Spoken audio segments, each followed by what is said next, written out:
I hooked up with May at my graduation party and got her pregnant. She was dating her long-term partner then and told neither of us that the baby was mine. I didn't know she had a boyfriend or that she was pregnant. After college, I returned to my hometown and met my childhood friend, Anna. She was pregnant, and her partner had died 1 month before her baby was due in a bad car accident. She had a girl, Ella, and I was there for the birth. Back then, I was there just as a friend, but I loved that baby as a father. As soon as she was placed in my arms, I became her father. Anna and I didn't get together until Ella was 5, but even before, Ella called me Dad, and I was always her father, and I still love her beyond anything. She's now 21 and getting married in December. I was asked to walk her down the aisle, and I said yes. Over 2 years ago, a girl named Sophie contacted me, telling me I was her father. After some inquiry, I found out that May had lied to her boyfriend, Max, and for the last 18 years, he had been raising Sophie, thinking she was his. He found out and ended everything with both May and Sophie. May begged and pleaded, but he wanted nothing to do with them. I felt horrible for Sophie, and after discussing it, Anna and I agreed to help her with living arrangements in college. We never really connected as parent-child, since Sophie said she wanted to try reconciling with her dad. I agreed and thought his not having to pay for her might make it easier for the man to see past the bitterness. I didn't hear much from Sophie unless she needed money. She was always distant, often snapping at me whenever I tried to get to know her because, quote, I had never bothered to search if I had any kids, and if I weren't there, she would have been her real dad's real kid. I tried not to let any of that bother me because I cannot comprehend her pain. Recently, Sophie got engaged to her long-term partner too. The wedding is in December, on the same day as Ella's, and neither can change this late. I didn't know she was even engaged until a week ago. She said she wanted me to walk her down the aisle. I said I was grateful she considered me. She immediately corrected me, saying she only asked because Max refused, but I couldn't do it since I had already given Ella my word. Sophie got upset, standing up and crying and screaming at me and calling me a deadbeat and a cheater. All kinds of horrible names for ruining her life and now her wedding. I apologized but still refused. She left, and I've since received backlash from both of her friends and fiancé. They say it's the least I can do for my bio kid. But Sophie never became my daughter. She's just some kid that I tried to help in whichever way she'd accept, while she tried to work with her actual dad. Ella's my daughter in every way imaginable. I sympathize with Sophie, but I've decided to be there for Ella. I won't change that. But I still have to ask, am I the idiot? Edit. I cannot hate Max in any way. I tried talking to him once. He had been in and out of a psych ward twice by the time Sophie contacted me. This trauma from the betrayal was as harsh on him as Sophie. His family's more focused on getting him help than Sophie, which I can't blame them for. Sophie wants to care for him. She has photos of their time together over the years all over her apartment. She's studying to be a lawyer, the same as him. It's worse because that man is still recovering, and he's only human. I cannot blame Sophie for her behavior because she's hurting.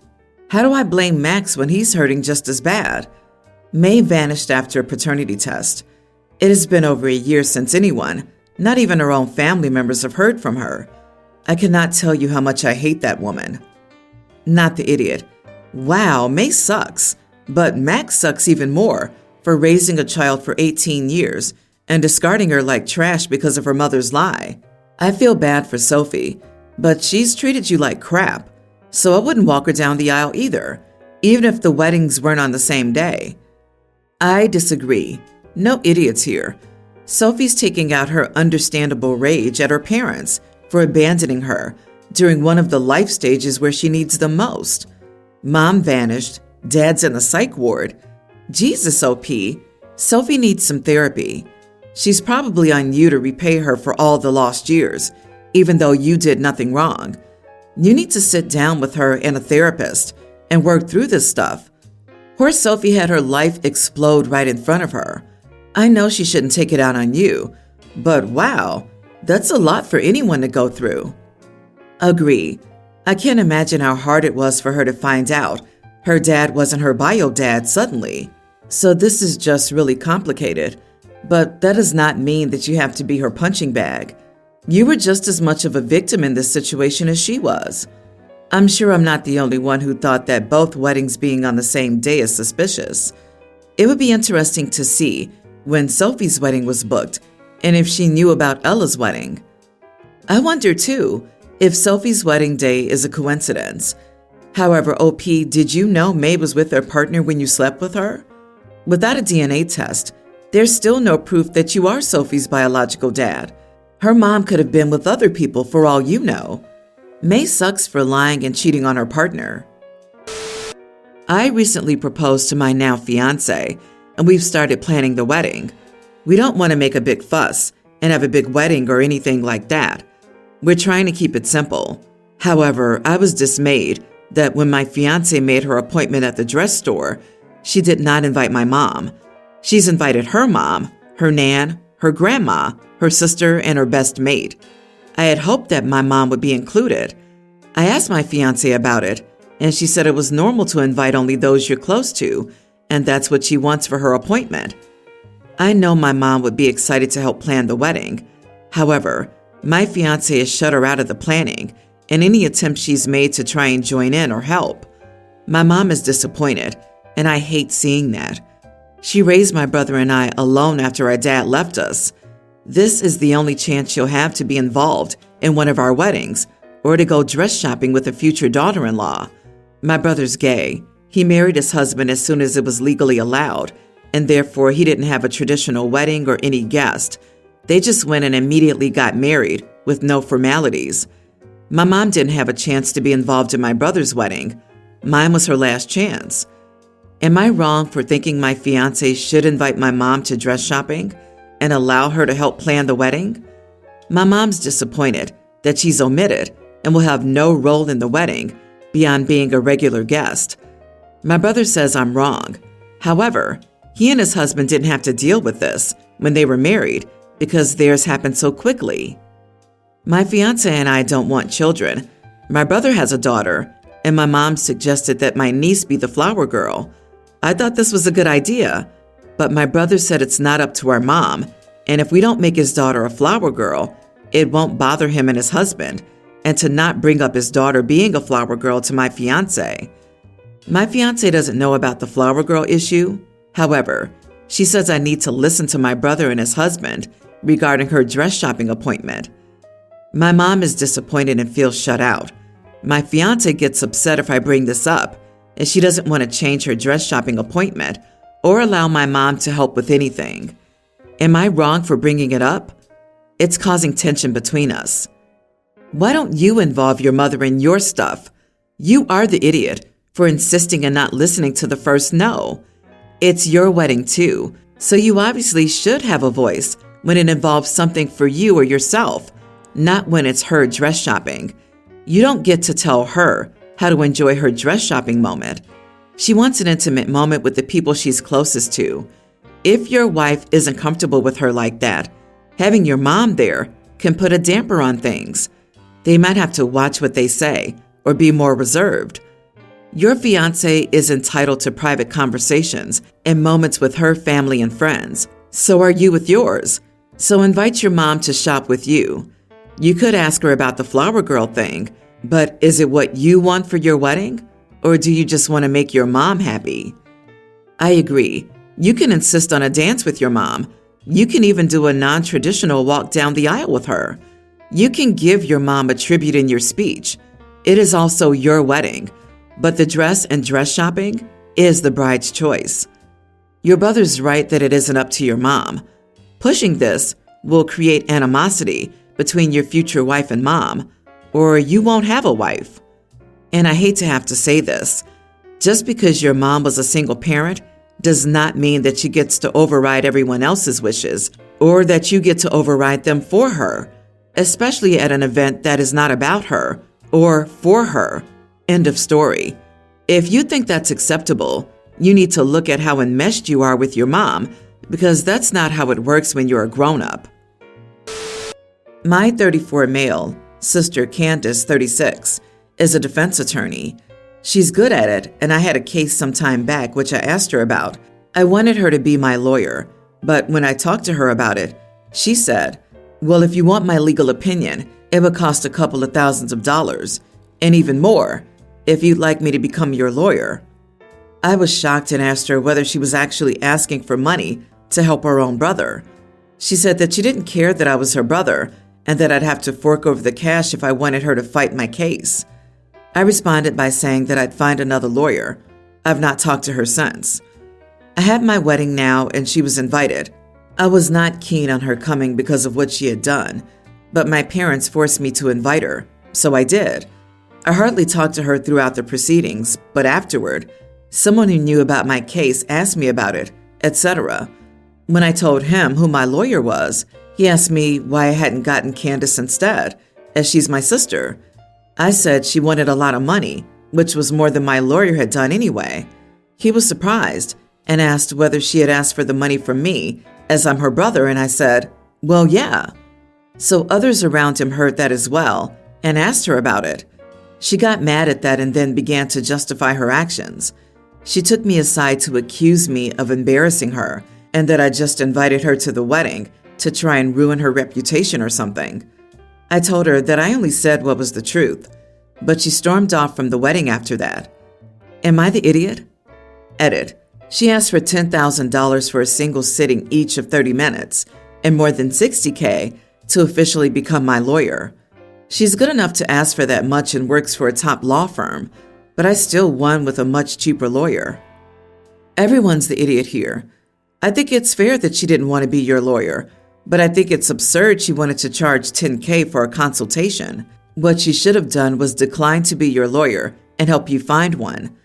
And if she was embarrassed by you telling people the truth, that's on her, but you are an idiot for holding a huge grudge about this. Do these people really think it's normal to charge $10K per sitting for a sibling? OP's not the idiot. Clearly, you are not a lawyer. I have more often than not seen other lawyers provide their families huge discounts or do work for free. If your sister didn't want to work for free, that's one thing, but trying to upcharge you is extremely silly. Also, you did nothing wrong by telling the truth at your wedding. If she's embarrassed, it's because she knows she's greedy. Did she try to upcharge him, or did she quote him her normal fee? OP says she works for a top law firm, so maybe those are her usual fees. She doesn't have to provide him legal services for free, nor does she have to give him a discount on her usual fees, simply because he's family. Yes, it would be nice to do so. I probably would for my own brother if he needed help. I could render, but then we would have a good relationship. We don't know their relationship before he asked for assistance. But even if there were no issues, it's her right not to want to work for free at the end of the day. His being upset to the extent that he's upset because his hotshot lawyer sis doesn't want to work for free is ridiculous, to be honest. You are the idiot for expecting her to give you unspecified professional advice without paying. It's her job. It's how she pays the bills. My husband, 38, has 2 children, female and male tweens, from a previous relationship. We also have 2 kids together, a male toddler and an infant daughter. My husband and I started our relationship 6 years ago, and we moved in pretty quickly. A year after our relationship, his ex moved to Bali to start a business. The kids were supposed to be with us for 6 months, and they'd go to Bali to live with their mother. Unfortunately, the kids could never go to Bali due to her financial circumstances. Initially, the kids had difficulty adjusting to me and being away from their mom. My husband did activities with them without me to make them adjust better to the change. This really helped my stepson adjust better, but my stepdaughter was still having a hard time. I started to take her with me to get our hair and nails done. After our spa day together, we usually go to a bakery for lunch. Then we just go shopping, get takeout, and end the day with a movie night. She really enjoyed our time together and changed and became more comfortable with me. My husband's ex temporarily came back 2 weeks ago. My daughter had this dark pink nail polish on, and her mother was unhappy. To keep it short, she's not so nicely asked me to stop the spa weekends or else.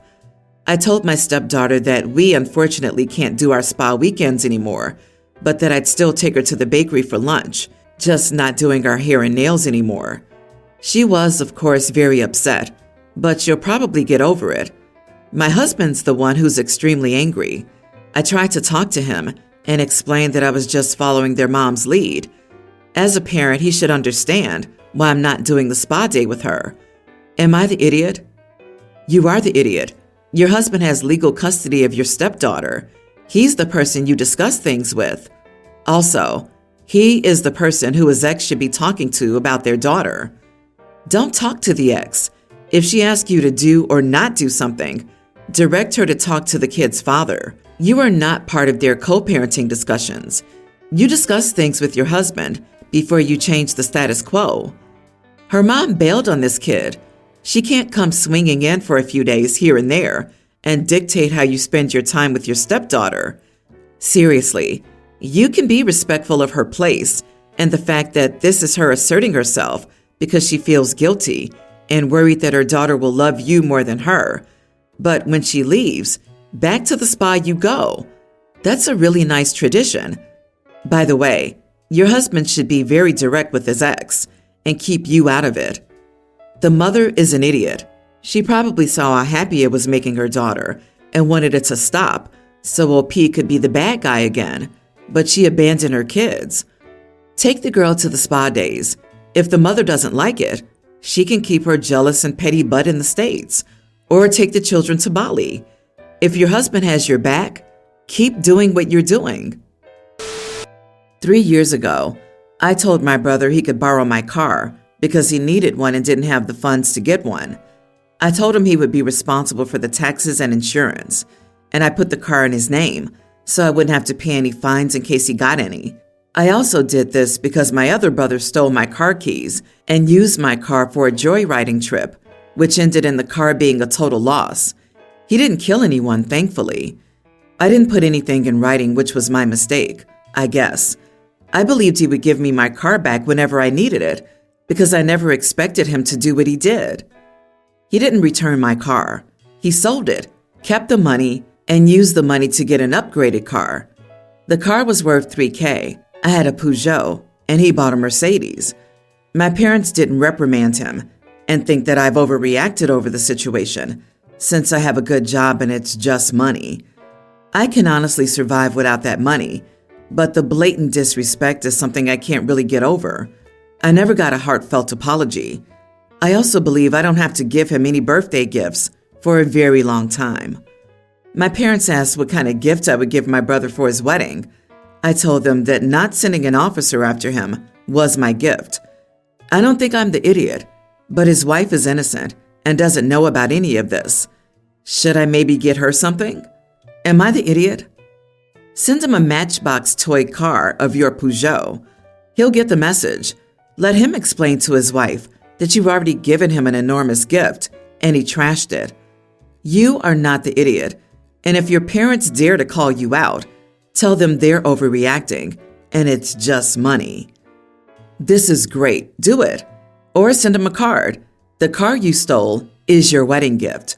You've given him plenty, and the only gift that matters is wishing them all the happiness in the world for the marriage. It would be a kindness to give a personal gift to your new sister-in-law to welcome her to your family. As you stated, she's unaware and innocent in all this.